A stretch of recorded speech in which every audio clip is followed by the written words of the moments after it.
Hello everyone, my name is John Bornschein. I'm a senior pastor here at Calvary Fellowship, Fountain Valley Church. It's so good to be with you via video. My hope today is to encourage you about the unity in the body of Christ. After all, that's what we're trying to do, is to work together to move towards this wonderful, glorious purpose that we truly be of one mind, one spirit, one body as we worship the one true God.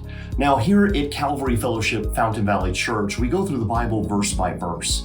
So I'm going to take us to Scripture. I think that's the best place for us to be. And so listen to these powerful words. There's a number of them after all, because the Bible has a lot to say about being of one mind in the body of Christ. Listen to these words. Ephesians chapter 4, verse 4. There is one body and one spirit, just as you were called in one hope of your calling.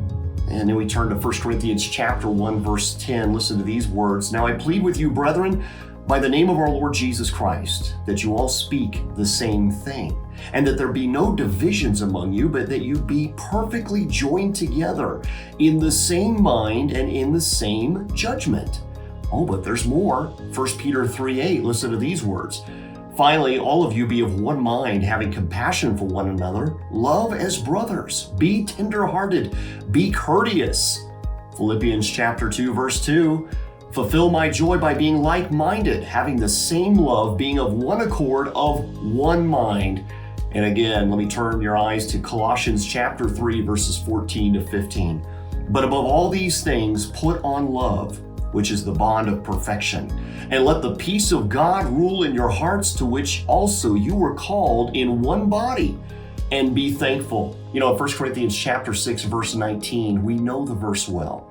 It describes to us that we are now temples of the Holy Spirit. If we are in Christ Jesus, we now are temples of the living God.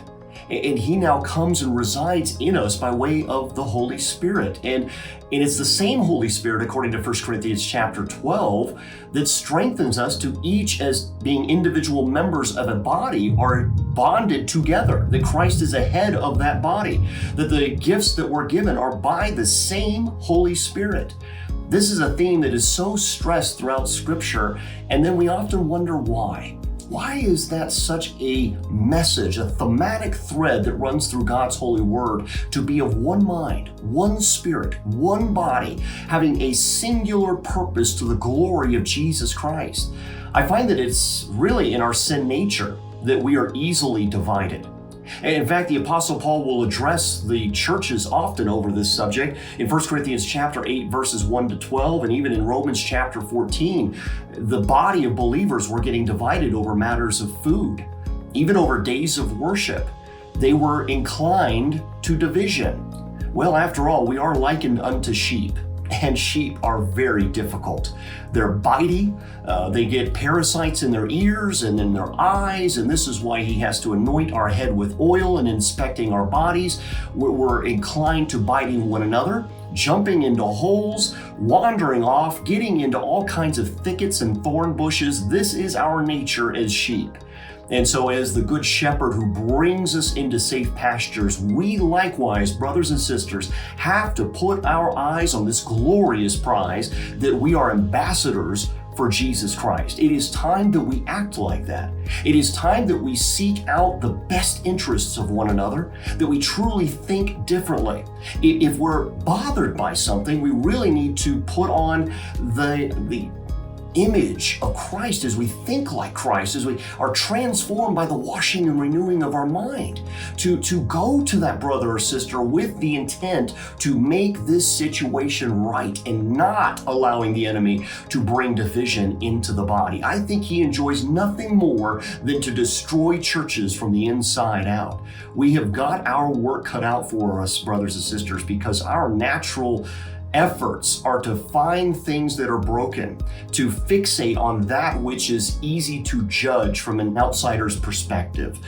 I want to turn your attention again to 2 Timothy chapter 2, verses 23 to 25. This is a verse that's really familiar to all of us. He says, "But avoid foolish and ignorant disputes, knowing that they generate strife. And a servant of the Lord must not quarrel, but be gentle to all, able to teach, patient in humility, correcting those who are in opposition. See, if we put on the mind of Christ, we will truly be seeking the well-being of our brothers and sisters, that we truly lift them up, that we desire them to know the fullness of the Word of God and to apply it in and through their lives. We're not seeking their demise. We're not seeking to step over or on them as we rise up through some ladder of successes within Christendom. No, we are really looking to wash others' feet. We need to think like one vessel, because if we are shoulder to shoulder, arm in arm, hand in hand, we can march against the enemy, and the enemy knows how powerful this army can be when we are truly united under the banner and the lordship of Jesus Christ our Lord. In Romans chapter 15, verse 6, I'll end with this powerful text. The purpose in all of this is that you may with one mind and with one mouth glorify the God and Father of our Lord Jesus Christ. Indeed, brothers and sisters, may there be no division found amongst us. May we truly be united in heart and in spirit, in mind and in one body for the cause of Jesus Christ our Lord. God bless you, my friends. Take care.